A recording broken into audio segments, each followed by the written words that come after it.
Welcome to the most powerful story you'll ever hear. This is not just a biography. This is not just history. This is a journey into the mind that shaped the modern world. And if you're someone who's learning English, this video is perfect for you. Because you'll not only improve your English listening, thinking, and understanding, you'll also train your mind to speak clearly, question deeply, and grow wisely, just like Plato did. So sit back, listen closely, and stay till the end. Because this is the story of Plato, the man who started with questions and ended up changing the world. But before he became a philosopher, before he created the world's first university, before he taught Aristotle, who taught Alexander the Great, he was just a boy, with a powerful mind and an even more powerful dream. Let's begin. Part 1. The boy who was born into two worlds. Plato was born in 428 or 427 BCE in Athens, Greece, one of the most advanced cities in the world at the time. Athens was a city of thinkers, poets, warriors, and politicians. It was a place where art and science lived together, but also a place where truth was often sacrificed for power. Plato's family was one of the most powerful and respected in Athens. His father, Ariston, claimed to be a descendant of the early kings of Athens. His mother, Perictione, was related to Solon, the famous lawmaker of Athens. So from the moment Plato was born, he was surrounded by politics, wealth, and high expectations. He wasn't born a poor child in the streets. He was born into the elite class, with access to the best education, the best thinkers, and the best opportunities. But even as a young boy, Plato felt something was missing. Plato was given the best teachers in music, poetry, gymnastics, and mathematics. But unlike most students, he didn't just want to learn answers. He wanted to know why the answers were true. Other children memorized lessons. Plato argued with his teachers. When someone told him, "Justice means doing what the law says," Plato would ask, "But what if the law is unfair? Then is justice still just?" He was only a boy, but already thinking like a philosopher. His teachers were amazed. He could speak beautifully, write poetry, and debate ideas at a level far beyond his age. In fact, Plato first wanted to become a playwright or a poet. He wrote poems, plays, and even tried to enter public competitions. But something changed that dream forever. While Plato was growing up, Athens was not peaceful. The city was locked in a long and bloody war with Sparta, called the Peloponnesian War. This war lasted 27 years, and it shattered Athens. The democracy that Athens was proud of began to collapse. Leaders became corrupt. People became afraid. Justice disappeared. Truth was controlled by those in power. Plato saw this, and it broke something inside him. He began to lose faith in the government, the politicians, and even the people who were supposed to lead with wisdom. He realized something powerful. Education is not enough. Power is not enough. We need something deeper. We need philosophy, and that realization would shape the rest of his life. Around the age of 20, Plato met the man who would change his life forever, Socrates. Socrates was a strange figure in Athens. He walked barefoot. He didn't care about wealth or appearance. He never wrote anything down. But he was a giant of the mind. He would stop people on the street and ask them simple questions. What is justice? What is courage? What is truth? And when they answered, he would ask more questions until they realized they didn't truly know what they were talking about. He wasn't trying to insult them. He was trying to help them see that real wisdom begins when you admit your ignorance. Plato was fascinated. He followed Socrates everywhere. He became his student, his friend, his listener, and later, his voice. He saw Socrates not as a man, but as a mission to wake people up, to think for themselves. After meeting Socrates, Plato gave up poetry. He burned his early poems, saying, "Socrates is the only man who ever made me feel ashamed of my ignorance." He stopped chasing fame. He stopped chasing power. He began chasing truth. And this is when the world began to change, not because of an army or a king, but because of a young man who dared to question everything. After Plato gave up his poetry and dreams of becoming a great playwright, he became something much more powerful, a student of truth. He spent every day with Socrates, not in classrooms, not in temples, but in the streets. Socrates would walk into the marketplace, stop a politician, a teacher, a soldier, and simply ask, "Do you believe you are wise?" They would always say yes. Then Socrates would begin to question them. Plato would watch in silence. He saw how proud men collapsed under their own ignorance. They were exposed, not by arguments, but by their own confused answers. Plato was not just learning ideas. He was learning how to think. He began writing down everything he heard Socrates say, not word for word, but as dialogues, conversations between minds. He didn't know it yet, but he was creating something the world would read for the next 2,400 years.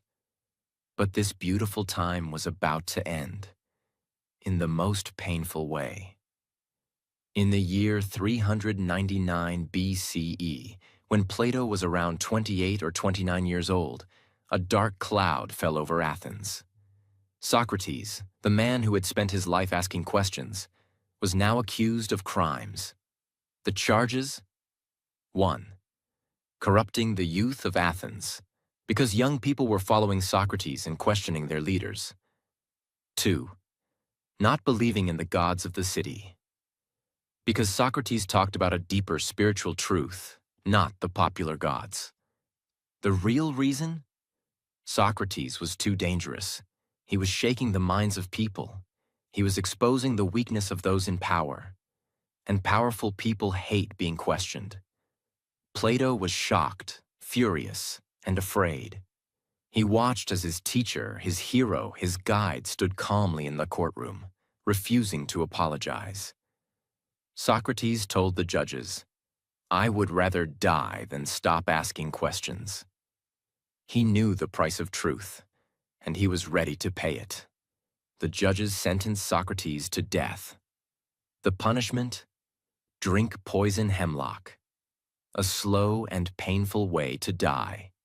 Plato was present in those final moments.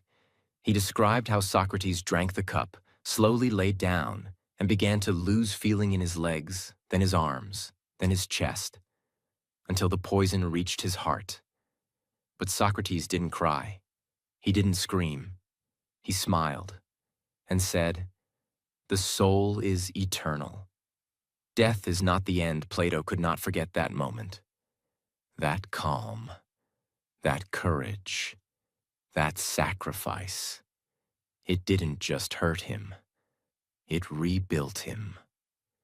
That day, Plato made a silent vow. The world may kill Socrates, but I will not let his voice die. And that promise changed history. After Socrates died, Athens became a place of danger for people like Plato. He was heartbroken, he was angry, and he was not ready to stay silent. But he also knew something important. If I stay here now, I will be destroyed. I must leave, not to escape, but to prepare. So Plato left Athens and began a long journey across the ancient world. He spent around 12 years traveling through Egypt, where he studied geometry, mathematics, and spiritual science from the Egyptian priests. Italy, southern Italy, and Sicily, where he studied the Pythagorean school, which believed that the entire universe is built on numbers and harmony. Cyrene and the Eastern Mediterranean, where he studied astronomy, politics, and more. This wasn't tourism. This was mental training. He was building his own worldview, piece by piece. He wasn't just collecting facts. He was connecting truths from different cultures. And during this time, Plato started writing. He began creating dialogues, philosophical texts where characters debate topics like what is justice? What is love? What is a good life? What is the purpose of government?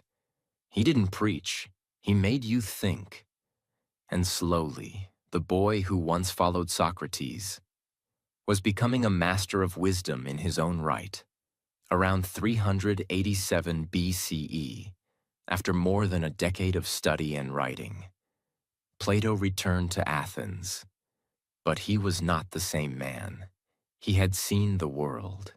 He had studied with mystics, mathematicians, and philosophers. And now he was ready to do something that had never been done before. He bought a piece of land outside the city, in a grove of trees called Academus. There he founded a school, not just any school. It was the Academy, the first known university in Western history. The goal? Not to teach people what to think, but to teach them how to think. There were no degrees, no grades, no textbooks, just minds, debating, challenging, growing. Subjects included philosophy, mathematics, astronomy, ethics, politics, logic, metaphysics. People came from all over Greece to study there. The academy became a beacon of knowledge, and it stayed open for over 900 years, long after Plato's death. This wasn't just a school. This was Plato's revenge against ignorance, his answer to Socrates' death, his gift to the world. During this time, Plato wrote some of his most famous works, including The Republic, his vision of a just society, and his most famous book, The Symposium, a deep conversation about love, Phaedrus, about the soul, beauty, and inspiration, The Apology, Socrates' defense speech, Meno, asking whether virtue can be taught, Timaeus, about the origin of the universe. He used characters, dialogues, and questions, not boring lectures, to bring philosophy to life. He planted mental seeds in every reader's mind, seeds of curiosity, seeds of logic, seeds of rebellion against blind belief. Part 2. The Teacher of Teachers. How Plato Built Minds That Changed the World. Plato's academy was not a school in the modern sense. There were no fixed classrooms, no strict uniforms, no teacher talking while students copy. It was more like a living garden of thought. The academy stood just outside Athens, in a grove of olive trees that people believed was sacred to the hero Academus. Students would walk under the trees, sit on benches, or gather in small circles on the grass. There was a small building with scrolls and a few tables, but most of the teaching happened outdoors, with words, questions, and debates. The goal was not to pass exams. The goal was to train the soul. Plato would walk slowly among the students. Sometimes he would speak. Often he would just ask questions and let students debate each other. The academy became a community where thinking was a way of life. People came from all over the Greek world. Sons of merchants, future politicians, future generals, anyone who wanted to learn to think. They studied philosophy, how to live a good life, mathematics, the language of the universe, astronomy, understanding the heavens, ethics, right and wrong, politics, how societies should be organized. There were no subjects in the modern sense. Everything was connected. Plato believed that truth is one, and you must see the connections to understand it. This was completely new in human history. It was the first real university. One day, a 17-year-old boy from northern Greece arrived at the academy. His name was Aristotle. He was sharp, restless, and hungry to learn. He had lost his parents young and been raised by guardians. He came from the city of Stagira in Macedon, a place far from Athens, rougher, more practical. Aristotle entered the academy and stayed for 20 years. He became Plato's most brilliant student. Plato saw something extraordinary in him. Aristotle absorbed everything: ethics, logic, mathematics, biology, politics. He was constantly questioning, taking notes, creating ideas of his own. The academy became a forge, and Aristotle was one of its finest creations. Later, Aristotle would go on to teach Alexander the Great, who would conquer half the known world. In this way, Plato's academy indirectly shaped not just minds, but empires. While he was teaching, Plato continued to write. Each work was like a new door into the mind. He used the dialogue form, making ideas feel like living conversations. Some of the key works he wrote during or after founding the Academy: The Republic, his vision of the ideal state. Plato describes a society ruled by philosopher kings, leaders who love wisdom more than power. He introduces the famous allegory of the cave, a story about prisoners who only see shadows on a wall and must break free to see reality. The Symposium, a lively dinner party conversation about love, where different speakers give speeches about what love really is. Phaedrus, on the soul, beauty, and inspiration. Gorgias, on rhetoric and the dangers of manipulation. Laws, his last and longest dialogue, laying out a practical legal system for a city. These weren't dry texts. They were written like plays, full of characters, stories, and memorable lines. Even today, people quote Plato without realizing it. Every dialogue was also an act of preservation. Plato was making sure Socrates' spirit lived on. Socrates appears as a character in most of the dialogues, continuing to ask questions, continuing to challenge the reader. Although Plato loved teaching, he also wanted to apply his ideas to real governments. He believed that philosophers could help shape just rulers and just cities. He made several trips to Sicily, to the city of Syracuse, where the young ruler Dionysius II was in power. Plato's friend Dion believed they could educate Dionysius into becoming a philosopher king. Plato traveled there hoping to guide the young ruler. But reality was not so simple. The court of Syracuse was full of intrigue, jealousy, and danger. Dionysius was not ready for deep philosophy. Court officials whispered against Plato. Dion fell out of favor and was exiled.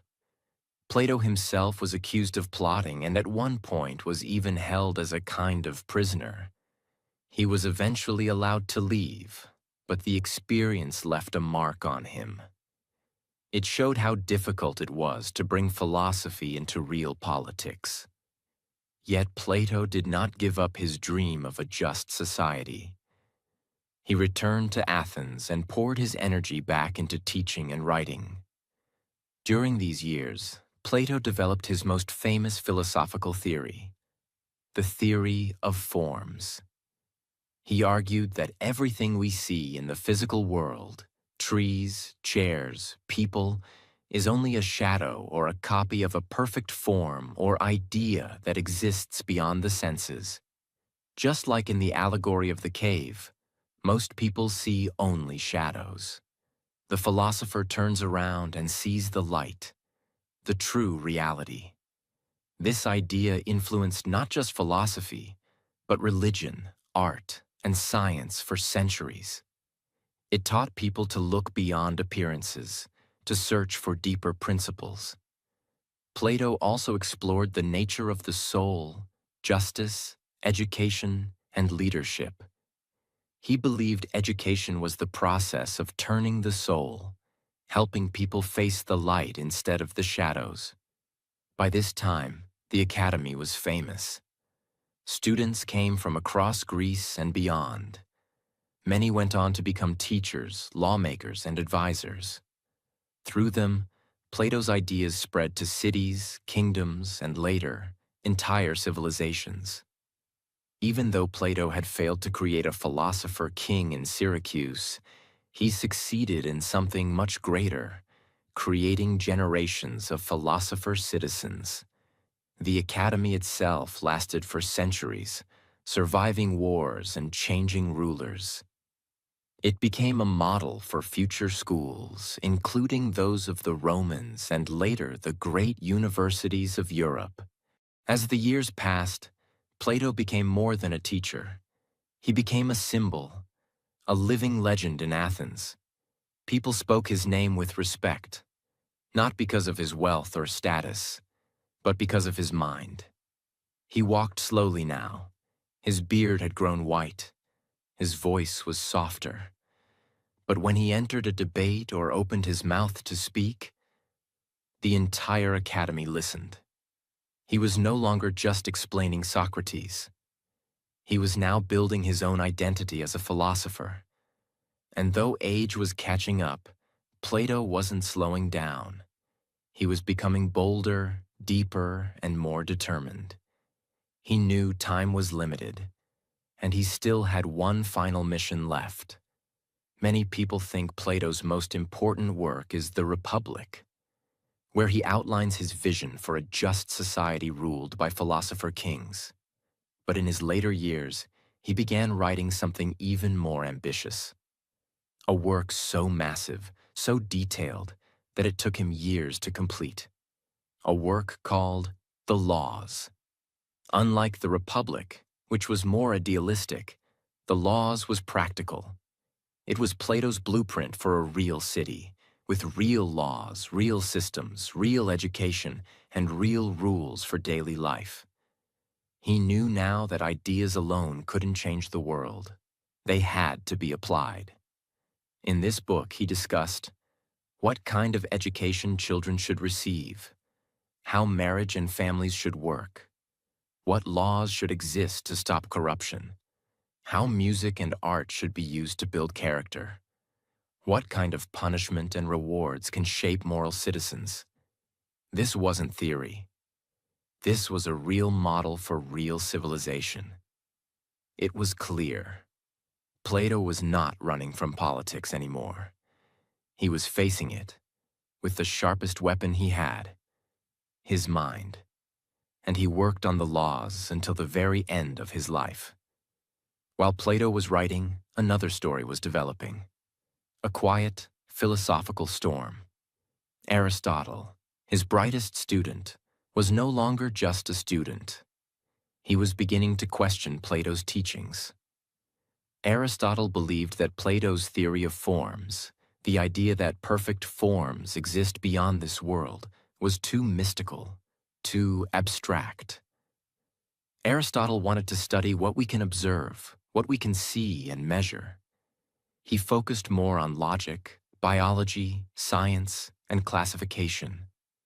And while Plato believed that philosophers should stay separate from power, Aristotle believed philosophy could serve power and shape rulers directly. This created a philosophical split. Plato never attacked Aristotle publicly. He still respected him deeply. But the division was clear, and it shaped Western thought for centuries. Two visions. Plato, the dreamer of eternal truths. Aristotle, the organizer of practical reality. And yet, Both were necessary, both were brilliant, and both were born in the same garden of thought, the Academy. In the years after Plato had finished teaching Aristotle, something unexpected happened. Aristotle was invited by King Philip II of Macedon to become the tutor of his son, a young boy named Alexander. Yes, Alexander the Great. Through Aristotle, Plato's ideas entered the mind of a king, a boy who would go on to conquer Egypt, Persia, and reach India.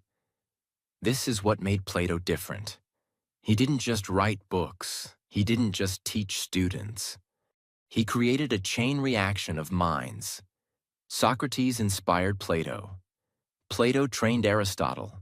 Aristotle shaped Alexander the Great. Alexander spread Greek ideas, culture, and philosophy across 3 continents. Even though Plato never ruled a city, never commanded an army, never wore a crown, his thoughts traveled further than any soldier could march. As Plato entered his late 70s and early 80s, he spent more time in quiet reflection. But he never stopped teaching. He would still sit in the shade of olive trees, listening to young students debate ideas, smiling when they asked the same questions he once asked Socrates. He was no longer trying to prove anything. He was simply guiding, like a lighthouse guiding ships to shore. People would visit from distant lands just to hear his voice or touch his hand. For them, Plato was not just a man. He was a mind made human. His body was old, but his mind was sharp. He continued working on the laws until the very end. Some say he was writing the book on his deathbed, surrounded by scrolls and candlelight. Plato died around the year 347 BCE, likely at the age of 80 or 81. The exact moment of his death is not recorded in great detail. There were no grand ceremonies, no royal funerals. He passed away quietly, in Athens, the city where he was born. But in truth, Plato did not die, because Plato was not just a body. Plato was an idea that truth matters, even if it costs your life. That thinking deeply is more powerful than speaking loudly. That education is the highest form of justice. And that a mind trained to think is more dangerous than any army. Part 3. The Resurrection of a Mind. How Plato's words were lost, hunted, and reborn. Across time, he left behind questions. He left behind conversations. He left behind a school that trained people to think freely. And this is how his ideas began to live a secret second life, long after his body returned to the earth. After Plato's death, his nephew Speusippus took over the academy. He continued the mission, teaching philosophy, mathematics, ethics, and politics.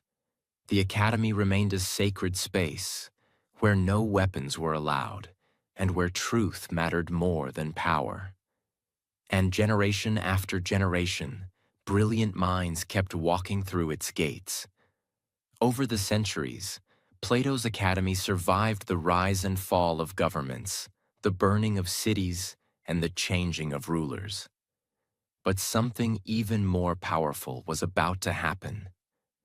Plato's ideas were going to leave Greece and begin their long, dangerous journey across the world. As the Roman Empire rose in power, it absorbed many parts of Greek culture, including art, architecture, literature, and philosophy. But Romans were more practical than philosophical. They built roads, aqueducts, and armies. They loved action more than abstraction. So Plato's work didn't spread fast in the early Roman world. It was seen as too abstract, too complex, too Greek. But a few Roman thinkers like Cicero began to read and respect Plato's work. They translated parts of his writing and introduced his ideas to Roman schools. However, the Roman Empire had a limit. When Christianity began to grow, the Roman world started changing, and Plato's ideas had to survive in secret. By the 4th century CE, Christianity became the dominant force in the Roman Empire. Now came a major challenge for Plato's legacy. Many Christian leaders saw Greek philosophy as dangerous, something that questioned faith, God, and obedience. Books were burned, schools were closed. In 529 CE, Emperor Justinian officially shut down Plato's academy after 900 years of continuous teaching. It was a tragedy. The last students were told to leave. Some fled to Persia, some disappeared, many lost their homes. It looked like Plato was finally gone. But truth can't be killed so easily. In fact, something surprising was happening behind the scenes. Even though Plato's academy was destroyed, many of his dialogues had already been copied by hand. These scrolls, delicate, written in ink on parchment or papyrus, were carried by monks, hidden in monasteries, preserved in dark libraries, or even buried underground. Some copies were taken to Byzantium, modern-day Istanbul. Others were carried to the Islamic world, where scholars translated them into Arabic. Yes, during the Islamic Golden Age, 8th to 12th centuries, Muslim philosophers deeply studied Plato's works. In places like Baghdad, Cairo, and Cordoba, thinkers like Al-Farabi, Avicenna, and Averroes explored Plato's ideas, alongside Aristotle's. Plato's writings were translated, discussed, and even challenged in the Middle East while Europe was still in the Dark Ages. This is how Plato's spirit survived, through the pens of Arabic scholars in the lands far from Athens. Fast forward to the 15th century. Europe was waking up. Artists, scientists, writers. They began looking back to ancient texts for inspiration. This was the time of Leonardo da Vinci, Michelangelo, and Galileo. And guess what they found? Plato. Thanks to preserved Arabic translations and a few remaining Greek copies, Plato's dialogues began to return to Europe, now printed with the invention of the printing press. One man in particular, Marsilio Ficino, a Catholic priest and philosopher in Italy, translated Plato's works into Latin. He opened the Platonic Academy in Florence, Italy, inspired by the original. Plato was back. But now he wasn't just a philosopher. He was a source of light in a world that had forgotten how to think. Plato's return during the Renaissance helped spark a fire across Europe. Artists began to study beauty and form through his ideas. Scientists used Plato's belief in abstract truth to guide their experiments. Political thinkers read the Republic and dreamed of better societies. Plato's idea of truth beyond appearances helped people start questioning kings, priests, and old beliefs. Even though he lived over 1,800 years earlier, Plato became a revolutionary. He became the silent partner of Copernicus, Descartes, Newton, and later Einstein, because all of them believed what Plato believed. There is more to reality than what we see. Look deeper. Ask better questions. In the 17th and 18th centuries, Europe entered the Enlightenment, an era of reason, science, and political revolution. Philosophers like Kant, Hegel, and Rousseau read Plato. They used his ideas to rethink government, freedom, morality, and justice. Even Karl Marx, the father of communism, studied Plato's Republic when thinking about an ideal society. And in the modern era, professors, psychologists, teachers, and spiritual thinkers continue to return to Plato again and again to find answers to life's hardest questions. Why? Because Plato was not a man of answers. He was a man of questions, and the world never runs out of questions. How many works of Plato survive today? Today, we have over 25 full dialogues written by Plato. Most of them are preserved completely. Some may be lost forever. Some famous ones include the Republic, the Apology, the Symposium, the Phaedrus, the Meno, the Phaedo, the Timaeus, the Laws, his last and longest work. They are taught in over 90 countries, in hundreds of universities, in over 40 languages, and are available freely online. They are part of humanity's greatest library. Part 4. The Eternal Flame. Why Plato Will Never Die. Who was Plato? Really, he never ruled an empire. He never led an army.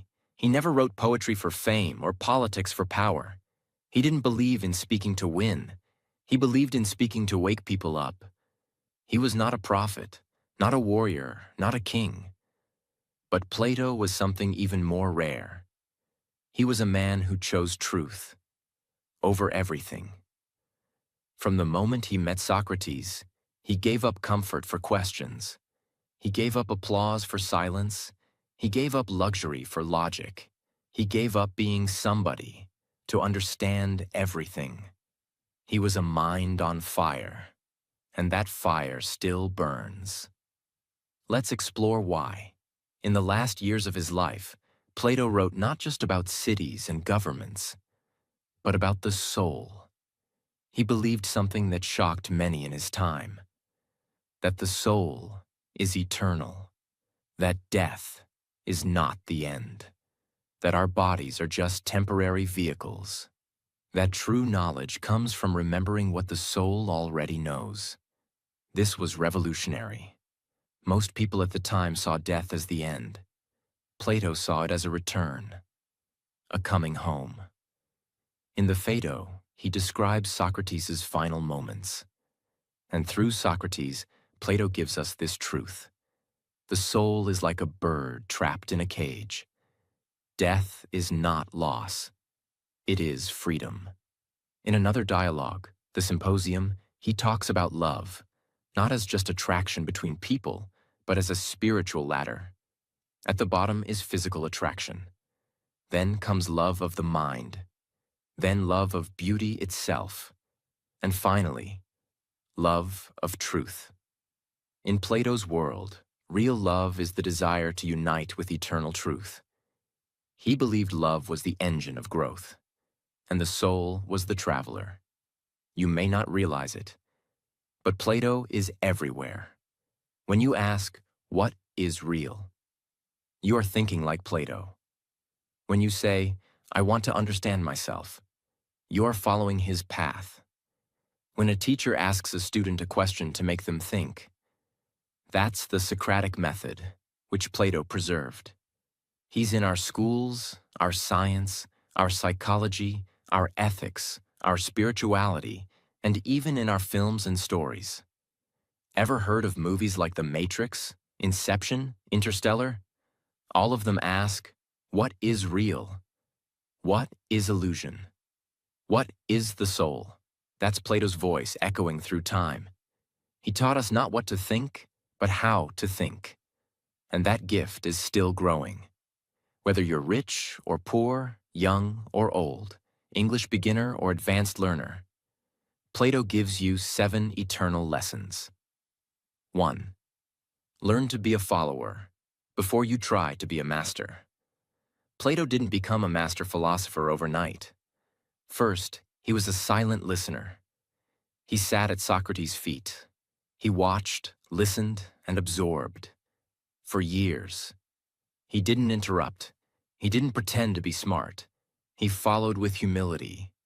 And only after mastering how to follow did he build the academy, write the Republic, and become one of the greatest minds in history. Lesson? Don't rush to lead. Learn, observe, absorb. And when the time is right, you won't need to shout. Your wisdom will speak for itself. 2. Be content with the title. but obsessed with the work.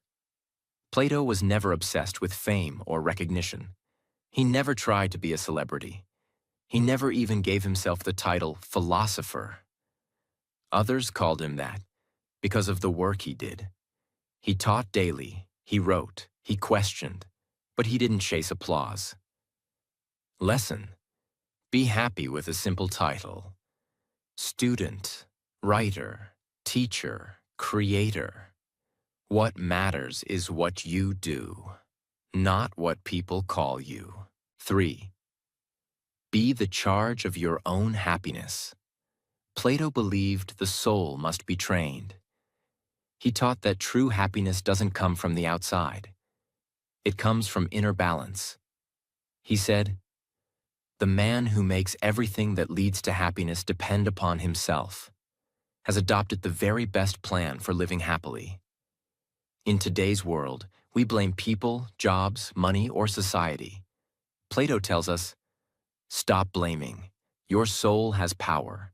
Your happiness is your charge, your responsibility. 4. Work hard to accomplish great things.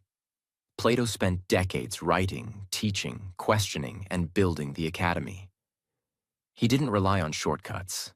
He believed that the soul grows only through discipline and effort. He said, "Excellence is not a gift, but a skill that takes practice. We do not act rightly because we are excellent. We become excellent by acting rightly. So don't wait to feel ready. Start acting. Start practicing. Start doing." Hard work isn't optional. It's the path. 5. Contribute to society as much as you can. Plato believed we are all part of a bigger system, a city, a society, a community. He said that a just man is not just good alone. He must be good for others. In the Republic, every person in the city has a role. No role is more or less important, but every role must be done with excellence. Lesson: help your society rise. Don't just live, contribute. Your skills, your voice, your values, they matter. 6. Get involved in politics, or be ruled by the wrong people. One of Plato's most famous warnings: the price good men pay for not getting involved in politics is to be governed by worse men. He didn't mean everyone should become a politician. He meant, don't be silent. Don't be passive. Learn what's happening. Speak with reason. Vote with care. Be aware. If good people disappear from decisions, bad people will take their place. 7. Democracy can be dangerous if minds are not trained. Plato experienced the death of Socrates, who was killed by a democratic vote. Ordinary citizens, without deep thought, voted for fear and emotion, and ended the life of the wisest man in Athens. That's why Plato warned, democracy without education becomes chaos. He believed in wisdom-led leadership, not popularity contests. He wanted a world where philosophers rule, not just the loudest voice. Lesson: freedom is powerful, but without knowledge, it becomes a weapon against itself. That's why Plato created the academy, to train minds before giving them power. If these lessons made you think deeply, if this story opened your heart, if it helped you think differently, if it made your English better, your life better, or your mind calmer, then this is your place. Subscribe now, because this channel is not just about English. It's about truth. It's about meaning. It's about becoming something more. And just like Plato taught, don't follow the noise, follow the light. Stay curious, stay strong, and remember, your soul is powerful. See you in the next video.